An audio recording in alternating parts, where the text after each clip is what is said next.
കോഴിക്കോട് പ്രതി ഫിനോയിൽ കുടിച്ച ആശുപത്രിയിൽ മാനസികാരോഗ്യ കേന്ദ്രം പോലീസ് ഫോറൻസിക് സെല്ലിലെ റിമാൻഡ് പ്രതിയാണ് ഫിനോയിൽ കുടിച്ചത്.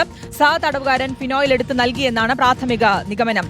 ഷാദ് റഹ്മാനുണ്ട് വിശദാംശങ്ങൾ നൽകാൻ. ഷാദ്, എന്താണ് സംഭവിച്ചത്? എങ്ങനെയാണ് ഈ വീഴ്ചയുണ്ടായത്? കാസർഗോഡുള്ള ഒരു കേസിലാണ് ഇയാൾ അറസ്റ്റിലായിട്ടുണ്ടായിരുന്നത്. കഴിഞ്ഞ കുറച്ച് ദിവസങ്ങളായിട്ട് ഇയാൾ കോഴിക്കോട് കുതിരവട്ടം ആശുപത്രിയിൽ ചികിത്സയിലാണ്. ഇതിനിടയിലാണ് അവിടെ ഈ ക്ലീൻ ചെയ്യാനായിട്ട് കലക്കി വെച്ചിട്ടുണ്ടായിരുന്ന ഫിനോയിൽ അത് അദ്ദേഹം എടുത്തു കുടിക്കുന്നത്. ഉടൻ തന്നെ കോഴിക്കോട് മെഡിക്കൽ കോളേജ് ആശുപത്രിയിൽ പ്രവേശിപ്പിച്ചു. ആരോഗ്യസ്ഥിതി കുഴപ്പമില്ല എന്നുള്ളതാണ് നമുക്ക് ആശുപത്രിയിൽ നിന്ന് മനസ്സിലാക്കാൻ സാധിക്കുന്നത്. ഈ ഫിനോയിൽ എടുത്തു നൽകിയിട്ടുള്ളത് സഹതടവുകാരനാണ് എന്ന ഒരു സൂചനയാണ് ഇപ്പോൾ പോലീസ് പങ്കുവെക്കുന്നത്.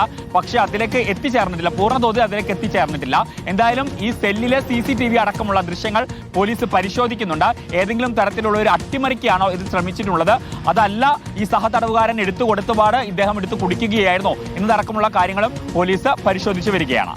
കൂടുതൽ കാര്യങ്ങളിൽ വ്യക്തത വരാനുണ്ട്. ഷാദ് റഹ്മാനാണ് വിശദാംശങ്ങൾ നൽകിയത്.